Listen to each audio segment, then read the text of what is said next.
to avoid problems due to this unstable period today.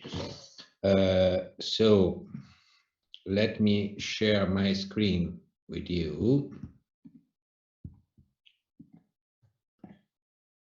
Okay.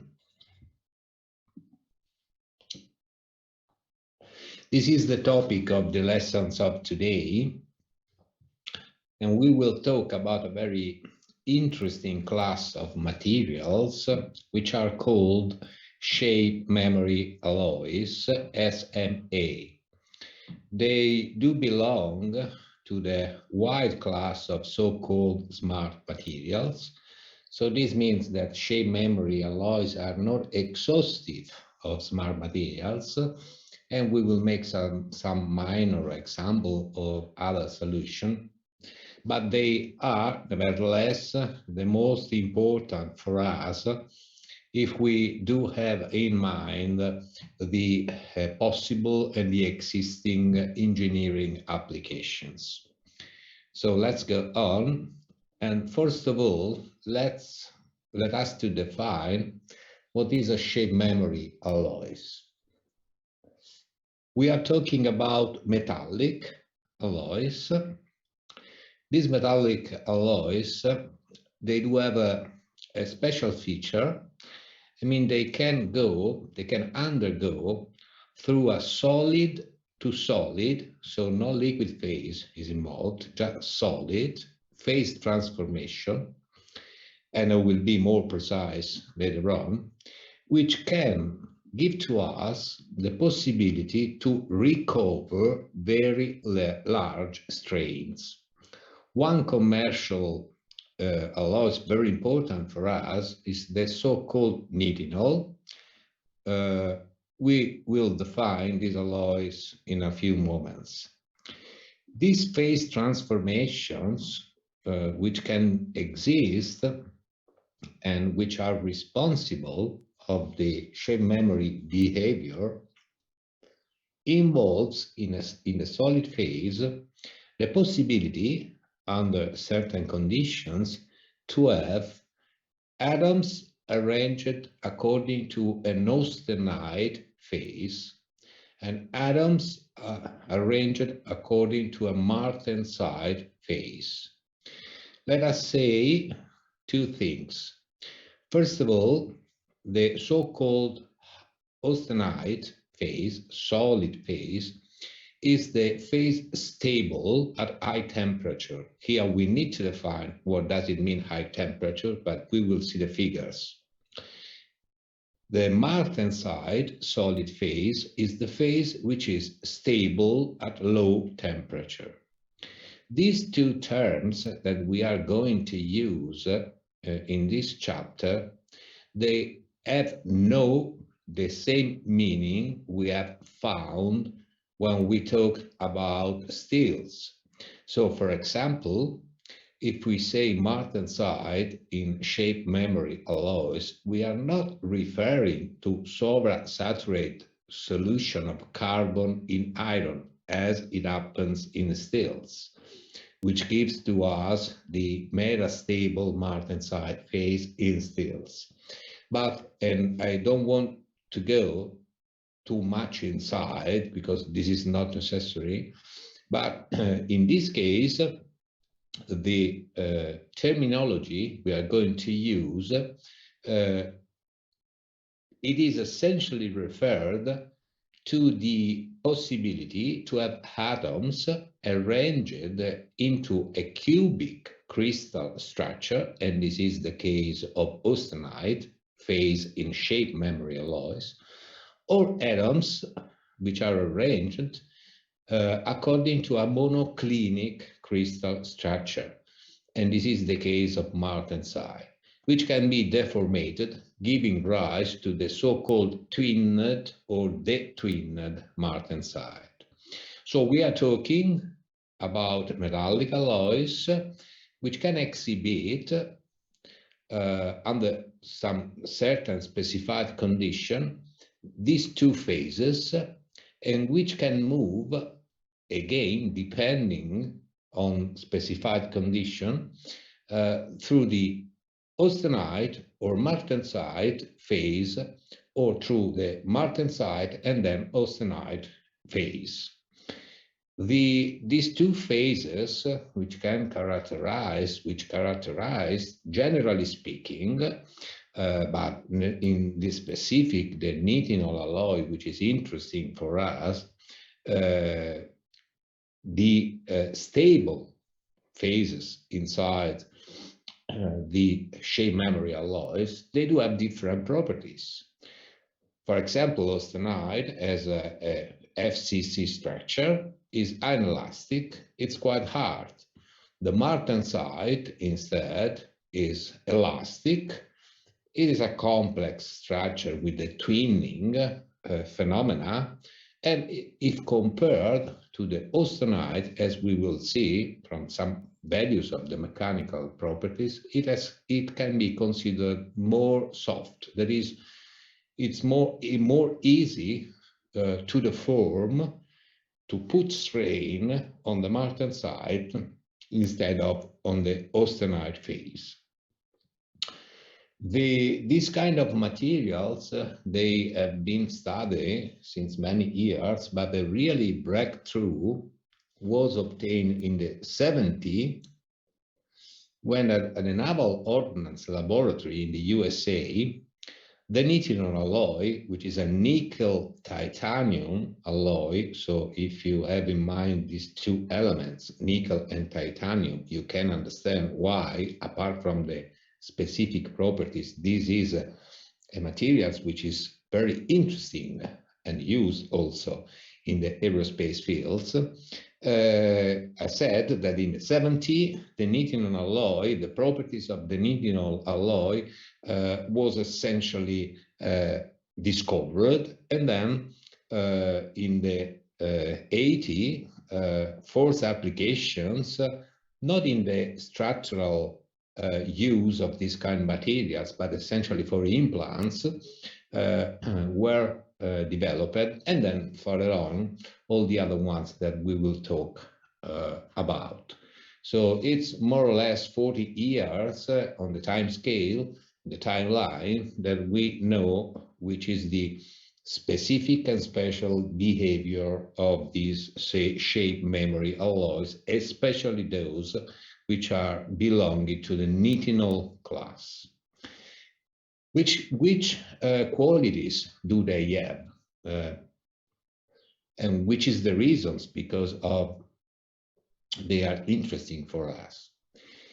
They have two essentially, let me say, generally speaking, behaviors.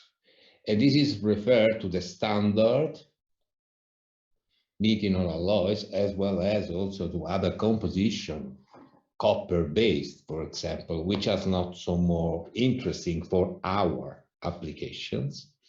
And the first one is the capability, the ability of the materials to remember the form it had, that means shape and size, when it was in the austenite phase.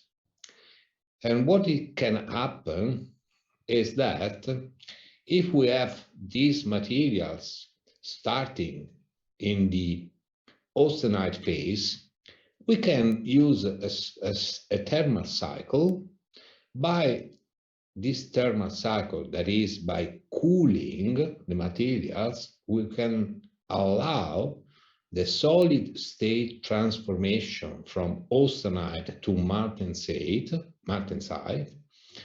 Then, for example, we can deform the martensite phase, so the component in the martensite phase.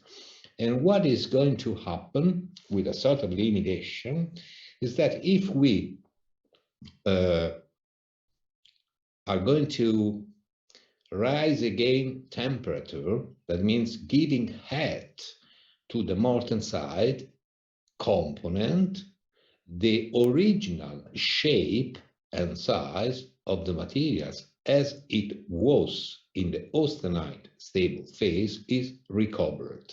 This means strain recovery. There is also another very interesting and used behavior, which is called pseudo-elasticity or super-elasticity behavior, because we can induce the formation of martensite not only by using a thermal cycle, by cooling the materials, but also by applying a stress.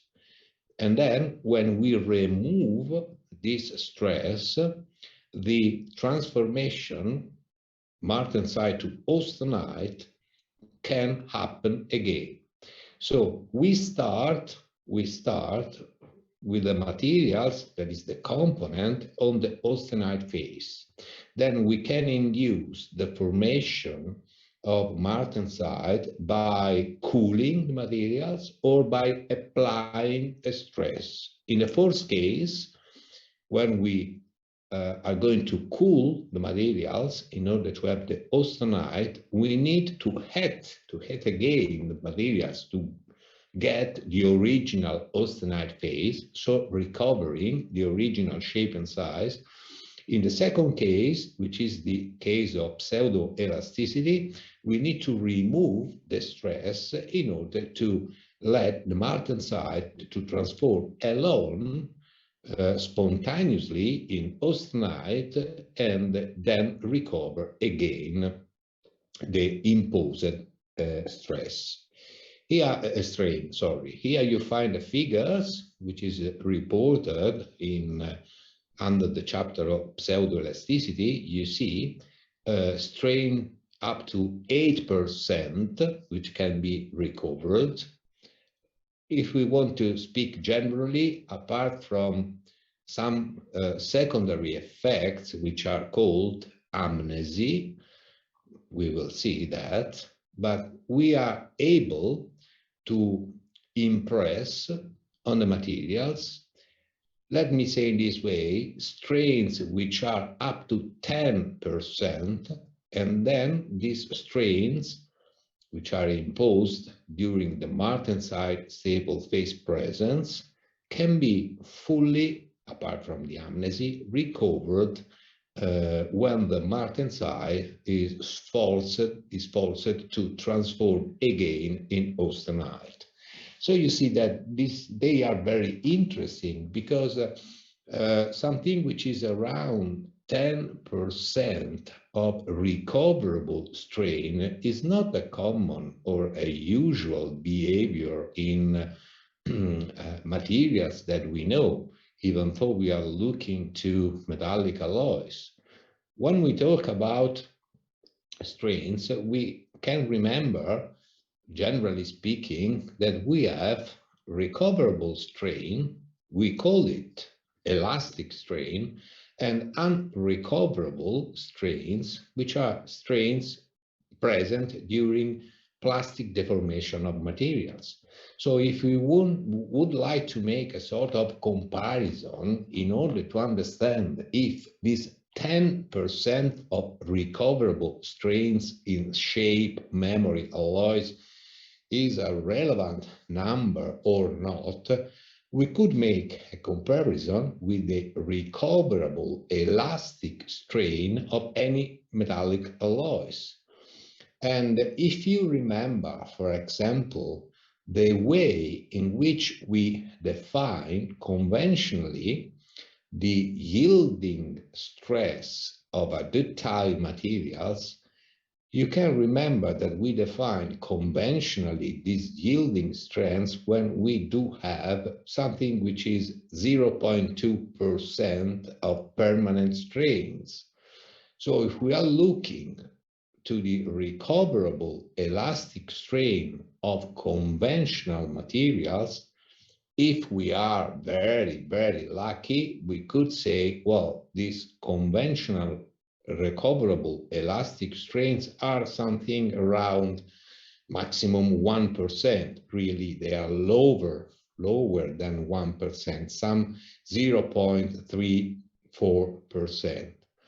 Thus, if we are going to move to this class where the recoverable strains are up to 10%, you see that at minimum, we are going to increase the recoverable strains basing our approach on the use of shape memory alloys at least of 1 order of magnitude. And this can suggest to us many engineering applications. So it is these phase transformations which, and this is the basic principle, which can happen, which can occur as a result of a temperature change or applied stress, which is responsible of shape memory effect.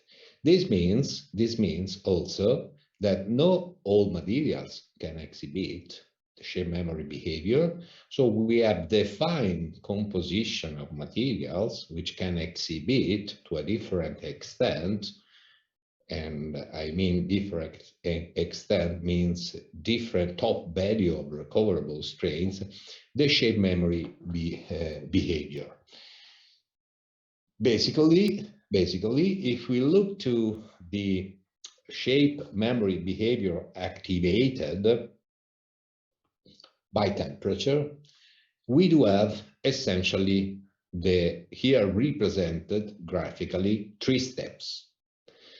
The first step is the starting point, and the starting point is always in the austenite high temperature stable phase. So we start with our materials, which is austenite in terms of Adams arrangement.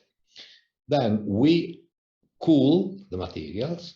Due to cooling, the austenite is going to transform in martensite, being a solid state transformation. So no liquid, I repeat, is involved.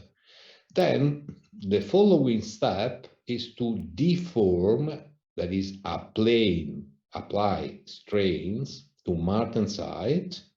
And so we have a deformed martensite. Then when we apply heat again, these materials is able to put itself again with a phase transformation in the initial original austenite phase, recovering the initial shape and size, that is suppressing, if we do not exceed the maximum value, the imposed strains, that is the imposed deformation. These are the steps which needs obviously to be defined in terms of temperature values, which must be met in order to have austenite to martensite transformation and martensite to austenite again transformation, which represent a shape memory behavior, let me say, which is related, which is due to a temperature change. And some applications related to this kind, for example, of behavior being, we could say, thermally activated, for example, self-expandable cardiovascular stent. There are some applications for actuators for smart engines.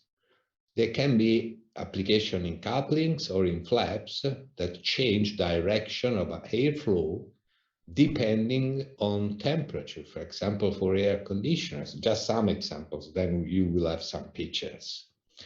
The second effect that we have already introduced, but it's worthwhile to be repeated, is the pseudo-elasticity or super-elastic behavior of shape memory alloys, or super-elasticity. This behavior is going to happen, occurs, when the alloy is at a temperature which is higher than a critical value and lower than another critical value that we will define, but the important thing is that this behavior can be expected at a constant temperature value, but we are going to apply a load, a stress. A stress that is a load which is able itself at a constant temperature value to determine, to cause the transformation from the austenite to the martensite. Then, when we decrease the applied load, that is, then we are going to remove the applied stress, we do have a constant temperature value, the recovery of the initial austenite phase and of the initial shape and size of the component. So if we are talking about thermal shape memory behavior, deformation is imposed after the transformation from austenite to martensite. If we are going to talk about superelasticity or superelastic behavior, the deformation, which is then recovered, is resulting from applying a load, from applying a stress to the materials, which at the same time is going to be transformed, is going to transform its structure from austenite to martensite. So 10%, we told that, and when we are going to discuss about superelastic behavior, the martensite, which is formed, is also called stress-induced martensite. That means, again, that the martensite is formed by the application of the external load, by the application of the external stress. Some examples for the superelastic behavior, and you see the area of applications are quite large, not only, and this is the reasons because of, I'm going to show to you, not only confined to aerospace applications, orthodontal braces, frames for eyeglass, antennas for cellular phones. They rely on the superelastic behavior of shape memory alloys. If we want to say, apart some small variation, but the temperature, for example, in the mouth of one person is more or less constant, but we can have, if we apply in some way some stresses, the possibility to have the transformation martensite to austenite to martensite, then austenite, and rely, if this is interesting, and it is for us, on the recovery of the induced strain. Some examples outside, let me say, the aerospace fields, medical stents, for example, are made by this kind of materials, especially by nitinol, or bone anchors can be made by nitinol alloys. Then there are some special applications as well as robotic arms. Then what we told here, frames for eyeglass here, this one where my mouse is put, can be based in terms of applications on behavior, on superelastic behavior of shape memory alloys, or shape memory alloys, let me say, wing profiles, or, and this is a simulation, not a real picture, application in orthodontal braces by wires made of nitinol alloys. We will discuss a little bit later on about that. Let me just explain to you, because perhaps somebody of you, like myself, they do have this frame frames for eyeglass made by nitinol alloy. Sometimes if you go to an optician, you can say as an advertisement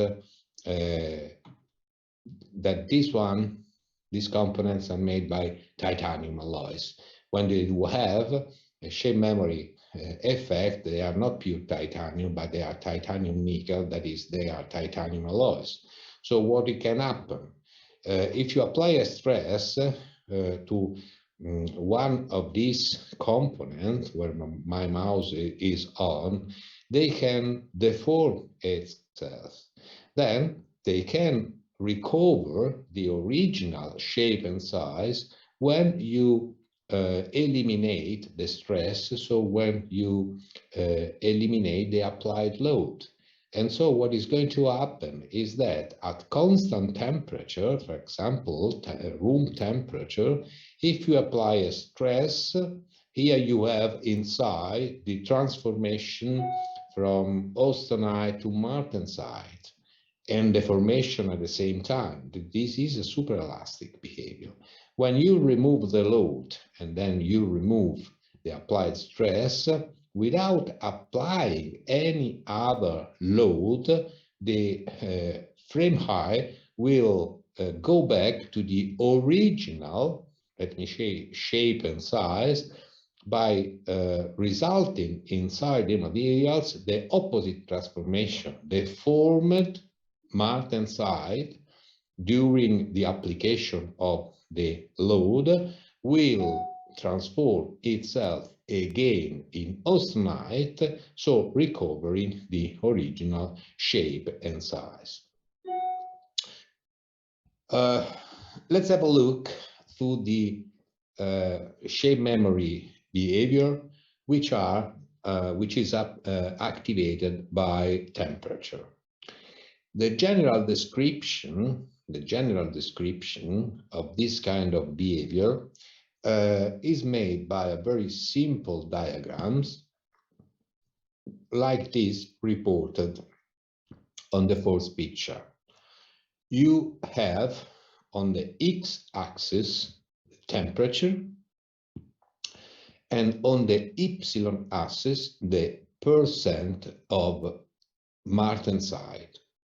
So we start from a value of so-called high temperature, that is a value of temperature higher than this temperature called AF, which means austenite finish, and we do have the material in the stable austenite phase.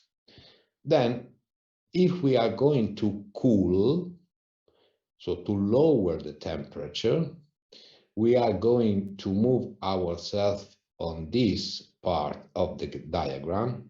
Nothing is going to happen until we reach the value of the temperature called MS, which means martensite start. So just by cooling, when we enter the region which is characterized by temperature values lower than martensite start, you see here that the austenite is progressively transformed in martensite till we reach another temperature critical value, which is called MF, which means martensite finish, upon which we have transformed all the austenite in martensite. So we have 100% of martensite. So by cooling, if we know the MS and MF temperature of the alloy, which is a property of the alloy, we know that when we have cooled a temperature value lower than martensite finish critical temperature, we have transformed all the high temperature austenite phase in martensite. Then Now, for example, having the materials in the martensite phase, we can deform the component, we can deform the materials. What is going to happen? Well, what is going to happen if we give head to the 100% deformed martensite? It is going to happen this, and we are still talking about shape memory alloy behavior, activated by temperature. Nothing is going to happen till we are now heating the material. We reach the temperature value, which is called AS. That means austenite start. When we reach this value and we progressively heat again, the existing martensite starts to transform again in austenite. And this transformation is completed, that is, we achieve again 100% of austenite when we have 0% of martensite, when we reach the AF value, which is the so-called austenite finish. So we do have, look into this diagram, 4 characteristic temperatures for each shape memory alloys. Austenite finish, austenite start, martensite finish, which have the meaning we have discussed one moment ago. There is also another important temperature, which is called MD, which is always higher than the austenite finish temperature. And the meaning of this MD temperature, which is another important properties of the shape memory alloys, is that if we have our materials at a temperature which is higher than the MD value, these materials will behave, let me say, as a standard materials if we are not making any temperature variation. So it will have an elastic behavior, it will have a plastic behavior as a common metallic alloys. We can activate the superelastic or pseudoelastic effect at a constant temperature value, so without relying on on temperature variation, if we put our materials at a temperature value which is between austenite finish AF and the MD value. So we can say that if we are cooling and we are passing the AS or AF, MF, and MS temperature value, we can activate the shape memory behavior by varying the temperature. If we are in the range AF and MD, we can activate the shape memory behavior by relying on the pseudoelasticity of the materials itself. That is, we have formation of martensite, which is induced by stress, which cannot be seen on this diagram, because this diagram is going just to report the variation of martensite as a function of temperature. So we need some other graph in order to study this. And if we are at temperature value which are higher than MD, then if we apply a stress at a constant temperature higher than MD, we do have a materials which behaves commonly with its properties as a metallic alloy. So no shape memory effects induced by strains. We can also define in the field of shape memory alloys one-way or double-way or n-way shape memory alloys. That is, materials formulations which can activate the shape memory alloy behavior just once or more than one time. And for our application, obviously, and you see not casually here a sort of spring, so we will make also an example with a spring, we are interested in at least a double or an n-way shape memory alloys, which can activate more than one time the shape memory behavior as we have described qualitatively up to now. Before going inside some more specific details also related to the possibility, which is important for us to model the behavior of shape memory alloys and having an idea of which are the temperatures which are involved in order to have the effect that we have defined up to now, let me say that components like shape memory alloys are usually manufactured in many of the conventional forms which we can find for metallic alloys.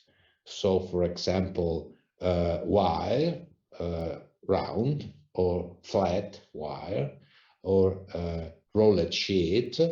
In some cases, also sputtered thin films, pipes, that is tubing, and the processing of shape memory alloys materials is critical for optimization of the shape memory behavior. So these are more refined technological fabrication processing if we compare with the same class of fabrication component technologies which can be used for a common metallic alloys. And then many efforts have been made during the past years in order to optimize the processing parameters as well as the optimization of thermal treatment on the materials itself, because we can induce a variation in the critical temperature AF, AS, MS, MF, and MD of the same shape memory alloys, I mean with the same composition, if we make after fabrication detailed or specific, that they are known, thermal treatments on the materials itself. So we can have for the same shape memory alloy composition different values of the critical temperature according to post-processing after fabrication and then thermal treatments of the materials itself. Generally speaking, most of the shape memory alloys are more expensive than conventional materials because this is due from one side to the higher cost of raw material components and to the other side by the more controlled processing method, including in this general definition both fabrication technologies and needs of post-processing thermal treatments in order to tailor the values of the critical temperature, for example. Here you have some composition of materials which are belonging to the class of the shape memory metallic alloys, which are interesting for us. And you see here, for example, we do have, as I told to you, copper-based with aluminium and nickel, or with zinc and aluminium metallic alloys. And you here have on this table the extremes of the critical temperature values, that is MF, martensite finish, and AF, that is austenite finish. So we have, let me say, in some cases, for example, let's have a look to the copper, zinc, aluminum, that one which is reported on this table as a low temperature value MF, which is characteristic of this minus 180 Celsius, and as high temperature values, that is AF, austenite finish 200 Celsius. So this means that if we are going to use this material,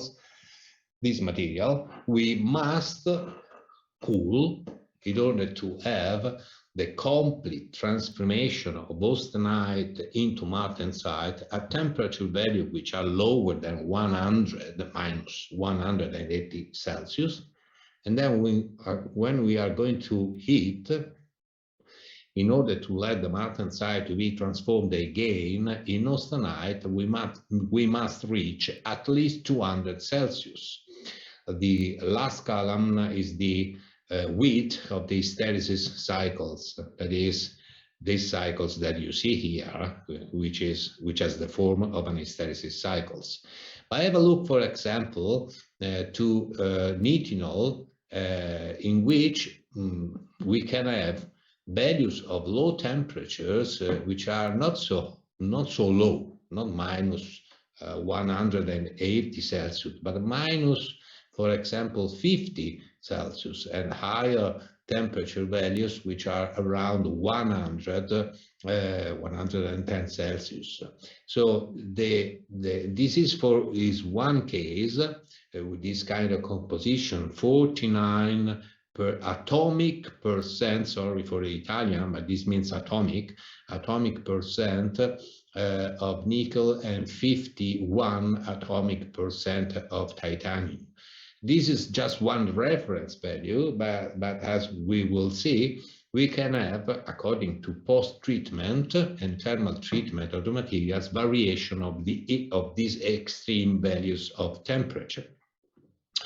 Here you have a table, the first one, in which there are reported some, let me say, properties of the austenite and of the martensite phase, especially for nitinol, nickel titanium alloys.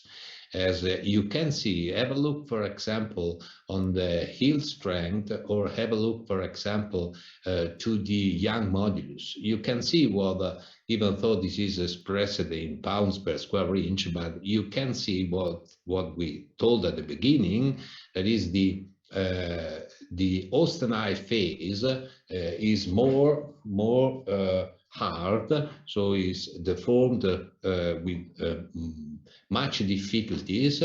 If we compare instead the behavior of the martensite, what is important to remember in any case is that the deformation that we induce on the more deformable phase, which is the martensite, is not a plastic deformation like those we can find in conventional metallic alloys due to dislocation motion.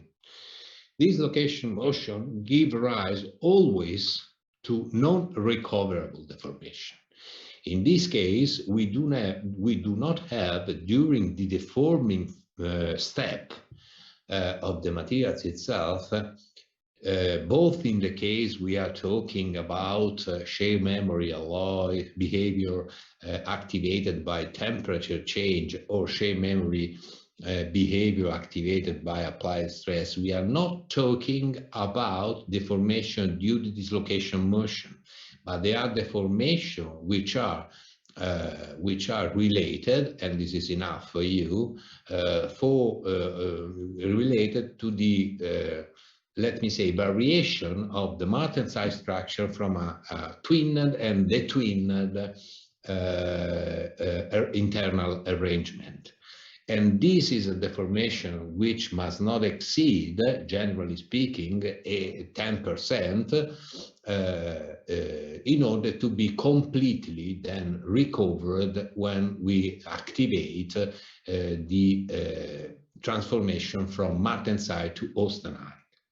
There is also another interesting, very interesting things which we can remember for the shape memory alloys, especially for the needle one, which is expressed by the second table here on these slides, where you see, apart from density and yield strength, the first column after the definition of the materials, which is the specific damping capacity.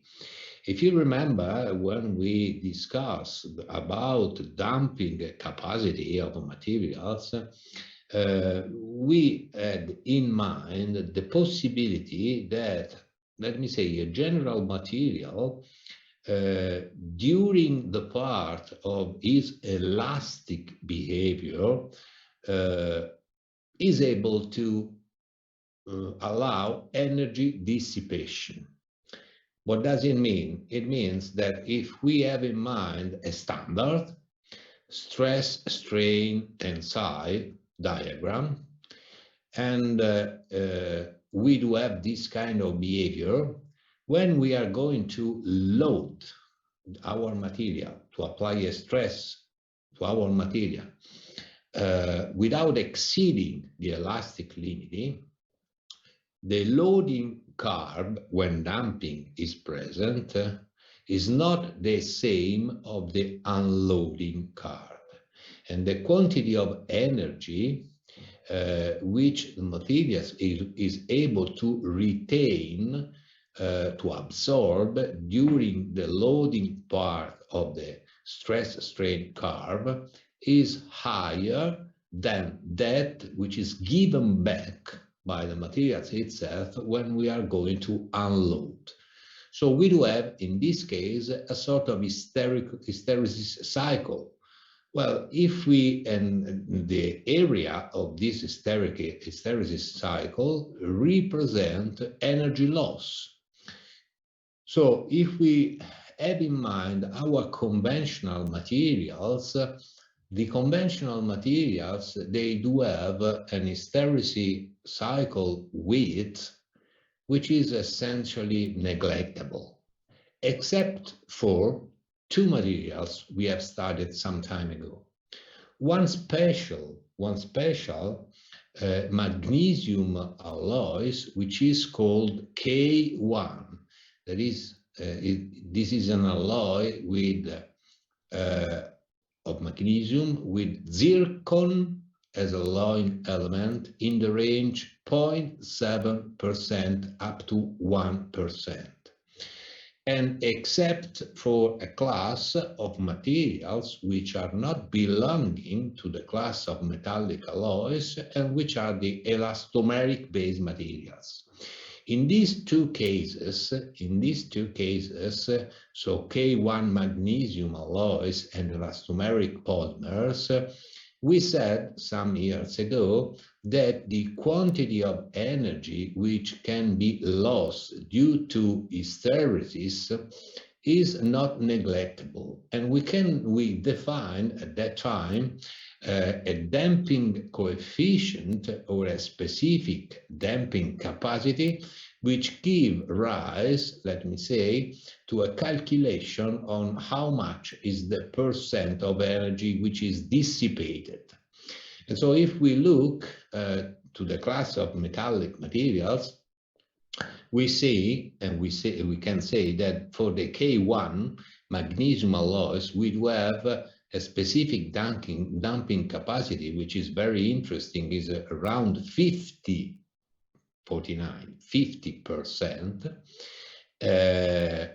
And following this value of 49%, apart from copper-based, we do have the nickel titanium nitinol alloys. So this means that this high specific damping capacity that we can expect by nitinol shape memory alloys can suggest to us to use this kind of materials, apart from the shape memory effect, also as energy absorbers, because they are able to dissipate energy. As well, it happens in the class of conventional materials with the K1 magnesium alloys and with the elastomeric based materials belonging to the polymeric class of materials itself.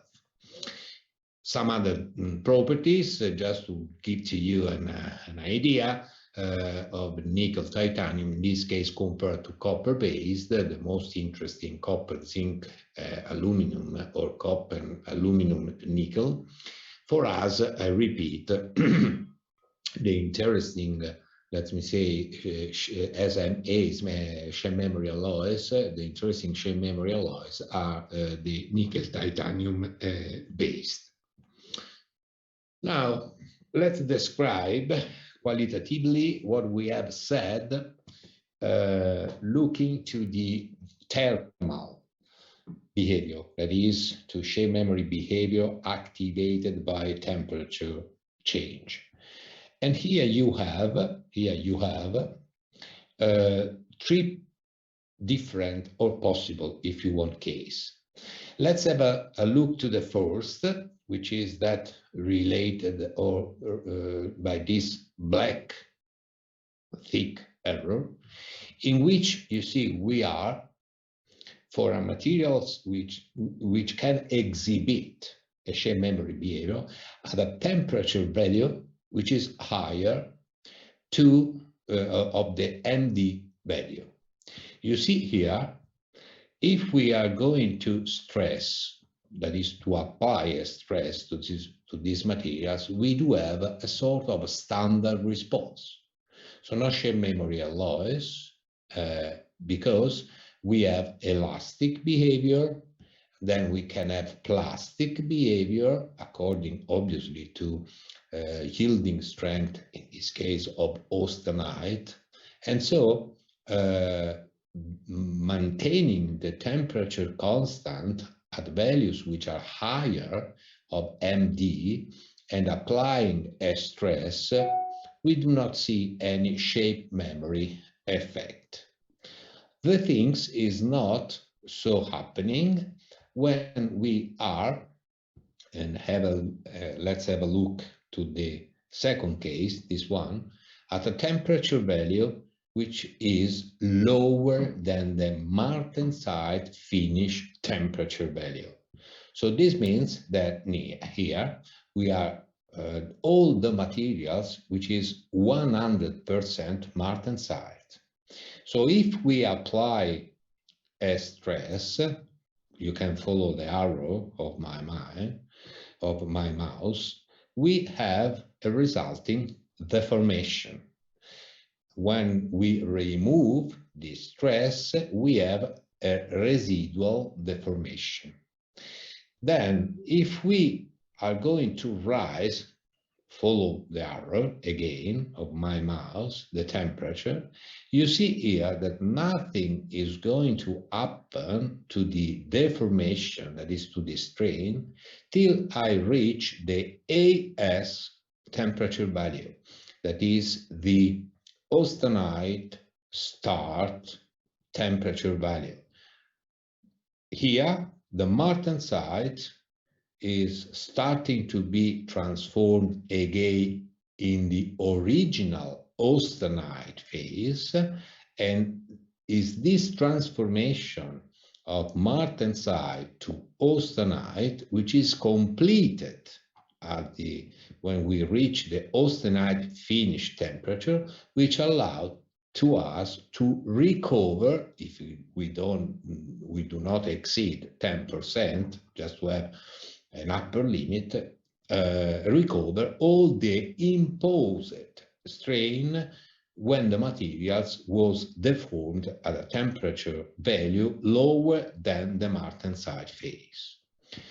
Instead, and this is the last case, this is the case of pseudo-elasticity or super elastic behavior, when we are in a temperature range between AF, austenite finish, and MD, and we keep constant the temperature, This means that we have the materials starting all 100% in austenite phase.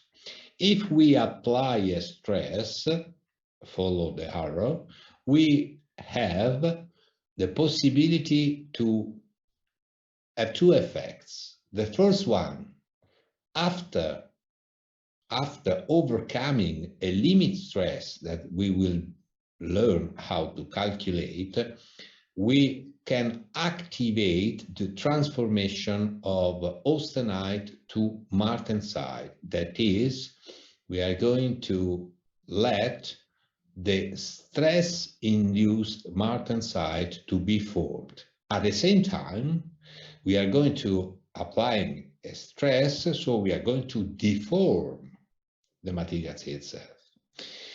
We do not have to overcome another stress limit here, and we will be able to calculate it, in which all the austenite has been transformed into martensite. If we stop here, when we have got, for example, but this happens and works also if we are not going to reach the limit, here we have got 100% martensite and we remove the stress, that is, we unload. What is going to happen is that by removing the applied stress on this part of the diagram, the formed martensite is transforming itself in austenite, and at the same time we can recover all the stress if we do not exceed the 10% as maximum. Sorry, we can recover all the strain if we not overcome the upper limit of strains, which is around 10%. These are the three basic, let me say, behavior of shape memory metallic alloys. So this one where you see written T, which is lower than MF, correspond qualitatively to the shape memory behavior activated by a temperature change. This one, where you see T, which is between AF and MD, and you keep constant the temperature, you see here, I'm not raising the temperature again or modifying the temperature, you have the superelastic or pseudo-elastic behavior of the materials itself. Now, before going to this, which is the modeling, let me go to a table that I want to see, to show to you, just to tell to you that, as we told before, we can modulate if we make some post-processing, post-treatment on the materials, the values of AMF, MS, AS, and AF. Here, for example, there are values which are referred to a specific composition, nitinol, titanium nickel, but post-processed in a different way. And you can see here, for example, that the martensite finish value can move from minus